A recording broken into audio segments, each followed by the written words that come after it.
നിങ്ങൾ body builders അല്ല. Body ബിൽഡേഴ്സിനും ഒരു നോർമൽ ഫിറ്റ്നസ് നോക്കുന്ന ആൾക്കാർക്കും ഡിഫറെൻറ്റ് ടൈപ്പ് ഓഫ് ഡയറ്റ് ഉണ്ടാവുക.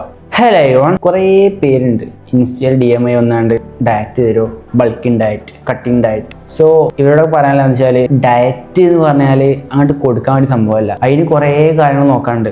ഒന്നാമത്തെ കാര്യം, പലർക്കും പല ലൈഫ് സ്റ്റൈലേക്കാണ്. അപ്പോൾ അവരുടെ ലൈഫ് സ്റ്റൈലിന് കസ്റ്റമൈസ് ചെയ്തിക്കാണ്ട് അവർക്ക് ഫോളോ ചെയ്യാൻ പറ്റുന്ന ഡയറ്റ് മാത്രമേ അവർക്ക് കൊടുത്തിട്ട് കാര്യമുള്ളൂ. അല്ലെങ്കിൽ അവർക്ക് ലോങ് ടേം ഫോളോ ചെയ്യാൻ കഴിയൂല. അപ്പോൾ ചിലവർ എന്ത് കാട്ടും, ഹൈറ്റും വെയിറ്റ് അയച്ചു തരും. ഇതാണ്ട് ഹൈറ്റ്, ഇതാണ്ട് വെയിറ്റ്, ഇതാണ്ട് ഗോൾ കണ്ടിട്ട്. പക്ഷേ എന്നാലും നമുക്ക് അറിയില്ല അതായത് അവർ എന്തൊക്കെ ഫുഡാണ് കഴിക്കുന്നത്, ഏതൊക്കെ ടൈമിൽ കഴിക്കണം, എത്ര മീൽസ് എടുക്കേണ്ട ഒരു ദിവസം, അവരുടെ ആക്ടിവിറ്റി ലെവൽ എത്ര ഉണ്ട്.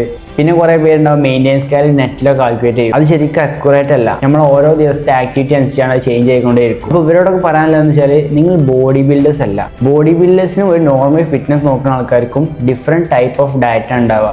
ബോഡി ബിൽഡേഴ്സ് അവർക്ക് ടേസ്റ്റ് ഒരു വിഷയമല്ല. അതേപോലെ തന്നെ അവർ കോമ്പറ്റീഷൻ ടൈമിൽ മാത്രമേ ഇത്രയ്ക്ക് സ്ട്രിക്റ്റ് ആയ ഡയറ്റ് ഫോളോ ചെയ്യുള്ളൂ. പക്ഷേ നോർമൽ ഫിറ്റ്നസ് നോക്കുന്ന ആൾക്ക് അങ്ങനെയല്ല.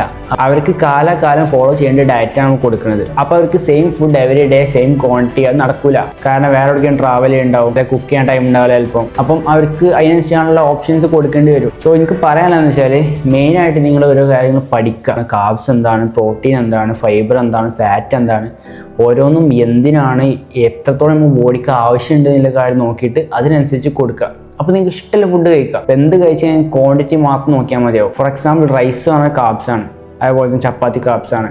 അപ്പോൾ അതൊക്കെ നമുക്ക് ബോഡിക്ക് ആവശ്യത്തിന് മാത്രം കൊടുത്താൽ മതി, ഓവറാവേണ്ട ആവശ്യമില്ല. പിന്നെ പ്രോട്ടീൻ, ചിക്കൻ, ഫിഷ്, ബീഫ് എല്ലാത്തിലും പ്രോട്ടീൻ ഉണ്ട്. അപ്പോൾ ഇതൊക്കെ നമുക്ക് ഓരോ മീൽ അങ്ങനെ ആഡ് ചെയ്ത് കൊടുത്താണ്ട് പ്രോട്ടീൻ ടേക്ക് ഡെയിലി കോൺസ്റ്റൻ്റ് ആയിട്ട് വെക്കണം. പിന്നെ കുറച്ച് ഹെൽത്തി ഫാറ്റ്സിന് വേണ്ടിയിട്ട് കുറച്ച് നട്ട്സ് യൂസ് ചെയ്യാം. പിന്നെ ഫൈബറിന് വേണ്ടി വെജിറ്റബിൾസ് കഴിക്കാം. സോ ഇങ്ങനെ ഓരോ ഫുഡിൽ എന്തൊക്കെയുണ്ട് നോക്കിയിട്ട് അത് നമുക്ക് ഓരോ മീലിലും ബാലൻസ് ചെയ്തിട്ടാണ് കൊടുത്തുകാണണം കഴിക്കാൻ. അപ്പോൾ ഇങ്ങനെ നോക്കുമ്പോൾ മെച്ചം എന്താ വെച്ചാൽ നിങ്ങൾക്ക് ഓരോ ഫംഗ്ഷന് പോകുമ്പോൾ നിങ്ങൾക്ക് ഇഷ്ടമുള്ള ഫുഡ് കഴിക്കാൻ പറ്റും. ജസ്റ്റ് ആ ക്വാണ്ടിറ്റി മാത്രം നോക്കിയാൽ മതി. കാർബ്സ് കുറച്ച് മതിയെങ്കിൽ കുറച്ച് റൈസ് എടുക്കുക, പ്രോട്ടീനാണ് ആവശ്യം, അപ്പോൾ കുറച്ച് ചിക്കൻ കൂടുതൽ എടുക്കുക, പിന്നെ ഒരു സാലഡ് ആഡ് ചെയ്യുക. അങ്ങനെ നമുക്ക് നോർമൽ വേയിൽ കഴിക്കും ചെയ്യാം, ഡയറ്റ് ആയും ചെയ്തു. ഇത്രയ്ക്കുള്ളൂ. അല്ലാതെ സെയിം ഫുഡ് എവറി ഡേ.